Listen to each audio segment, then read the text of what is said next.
having a second chance to observe children grow up and even contribute in some small way to their development is something to cherish. It's a gift from God. Linda and I are blessed with 3 grandchildren, 2 of whom are sisters. Our third and youngest, Matthew, has been featured right here as an angel, a cow, and a donkey over the past 3 years in the Christmas pageants. We're very proud of his acting. But the sisters, Emma is 2.5 years older than Lily. She's now 14, and she's always had an interest in art. She enjoys color and design and photography, among other interests, and she always loves to raid our pantry when she comes to our house. Emma will look at a bare wall and imagine what color would be best for the room and the artwork and decorations that might bring out the color and make the room comfortable. Lily, 11, has different interests. She is logical and she is analytical. And she will look at the same wall and she'll ask her dad, "What's behind that wall?" And her dad will go on to talk about electric wires and circuits and plumbing and insulation, and that satisfies her curiosity. Emma loves to jump on a trampoline. Lily crawls under the trampoline and looks at the springs to see how it's working. Yes, grandparents have the wonderful opportunity to observe and reflect on their grandchildren's personalities and achievements.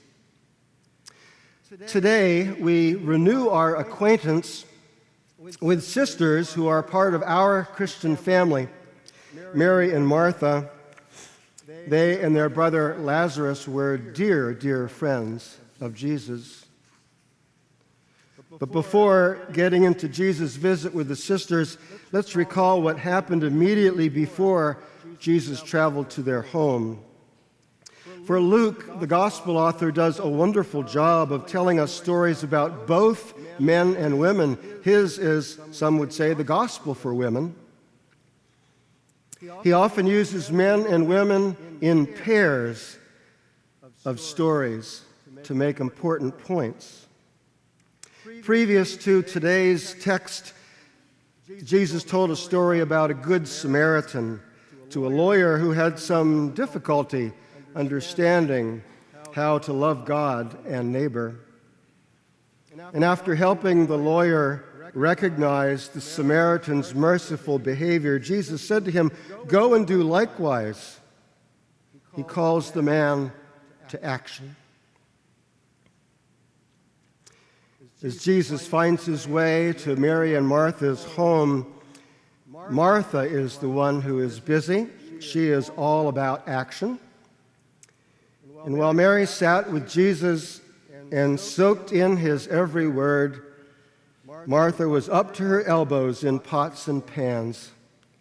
She fussed around, probably making some noise for effect, and then complained to Jesus, "Lord, don't you care that my sister has left me with all the work to do?" Mary is interested in understanding the heart of God as it is expressed in Jesus. From a faith perspective, this is a part of our Christian vocation that we are all called to do, to listen. Martha, however, is interested in serving her Lord and providing for an orderly, inviting, wholesome home. Her vocational task is wrapped up with providing for and serving others. And I would like to think that Jesus' tone when he spoke to Martha and responded to her complaint was sensitive rather than harsh. Martha, Martha, you're worrying too much. You're distracted. Look at your sister Mary. She has chosen the better part. Poor Martha. Do you feel for her? Have you ever felt like her? I must admit I empathize with Martha, for there are times in our lives when we are distracted by many things and actually spend less time listening to God. I have a good friend who several years ago left her home for an extensive period of time to care for relatives, a husband and wife, who had such serious medical challenges that they came to terms with the fact that they were no longer able to live independently in the home that they had resided in for 45 years. And so, over several months, she transported her family members to doctor's appointments, visited when one of them was hospitalized several times, and cooked and cared for the other who was home, helped them search for a place to live with age-in-place medical services, assisted with revising legal documents, packed up their home, prepared for and supervised a yard sale, organized the move and relocation, unpacked their boxes, and set them up in their new home. Day by day, she did her Martha work. And it was only at the end of the day, after everyone was down for the night, that some merry time for prayer and listening became available. You've been there. We all have our Martha stories. What is interesting about Jesus' visit with his sisters is that Mary is not quoted by Luke. She says not a word. She is doing the better thing and models for us a deeply spiritual and faithful way to encounter Christ. Yes, Martha is distracted, but just think about how Jesus related to her. He did not judge her. He did not rebuke her. He accepted Martha for who she was and what she was doing and even what she said. And while Mary was doing the better part, Martha's attention to hospitality was very likely a sign of love for her friend Jesus that did not go unrecognized. If Martha fell short, it was not that she was working alone. It was that her work distracted her from being more present with Jesus, her guest. What I really value about this story is that we can bring our complaints to Jesus.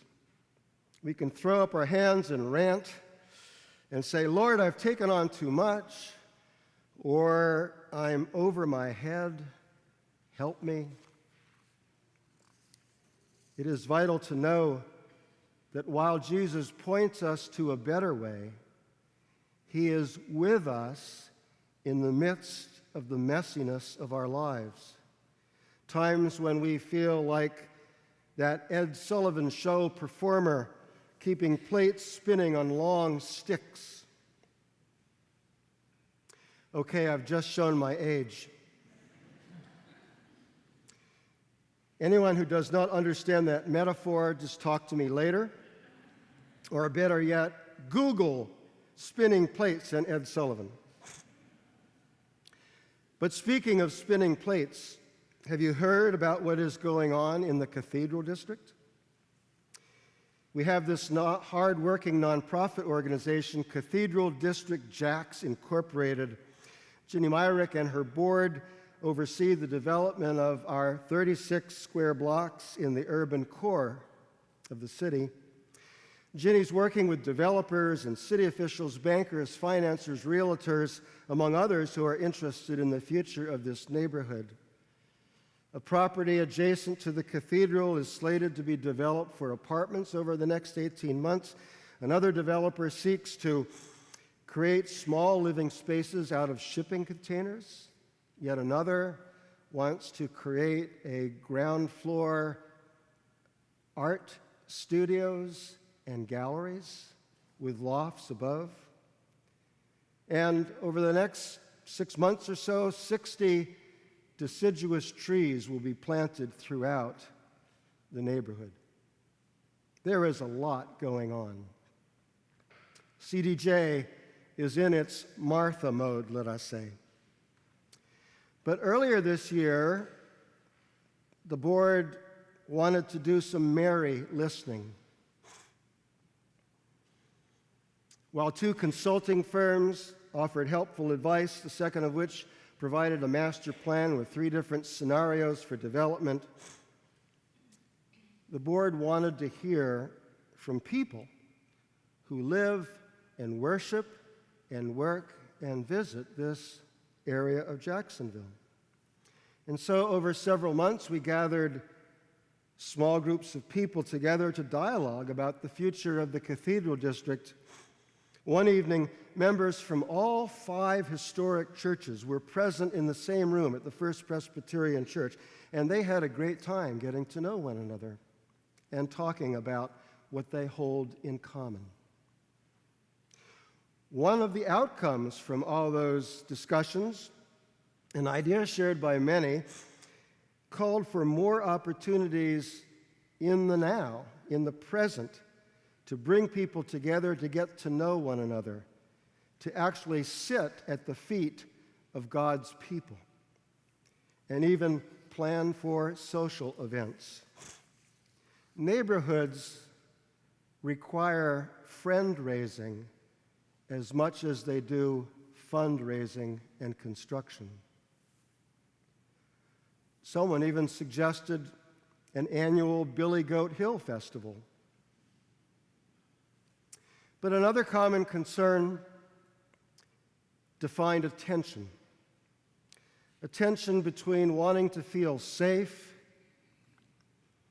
while walking on the streets, while at the same time responding to Jesus' call to care for people who live on the streets. How can we be good Samaritans to love our neighbors and, like Martha, provide hospitality to those in need, while at the same time creating a vibrant neighborhood? Well, the CDJ board took what they heard from the people and acted. They created a part-time position, a community development staff person position, who has already hit the ground running. Plans are underway for a 2019 December Advent Tour of Churches program. And there are opportunities to help the Sulzbacher Urban Rest Stop and a new men's career closet supported by JTA in the same location. That's what came out of our Mary listening. With Luke's help, we learn that Jesus calls upon all of us to use our Mary and Martha skills. The reality is that both staying busy with our tasks and listening to God in Christ is part of our daily ministry. You know, what we experience every week is that our guest, Jesus, is also our host. Like Mary, we sit at Jesus' feet and hear the good news of the gospel proclaimed, and then Christ invites us to his table to be nourished by the sacrament. We are fed so that we can serve as good Samaritans and as Jesus served. Jesus is present in our most harried and distracted times, as he is in our moments of prayer and contemplation. grandparents, like everyone else, have Martha and Mary skills.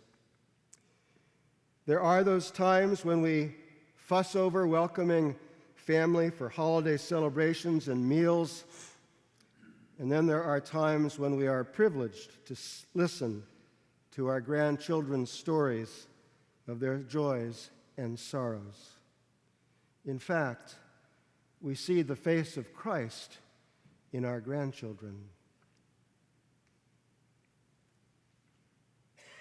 Yes, Emma and Lily have distinct and unique personalities. But recently they shared a common challenge. They became, with their dad and mom, certified scuba divers. And this past week they went to Key Largo to dive. I can't wait to sit and listen to their stories, but only after I fuss around stocking the pantry.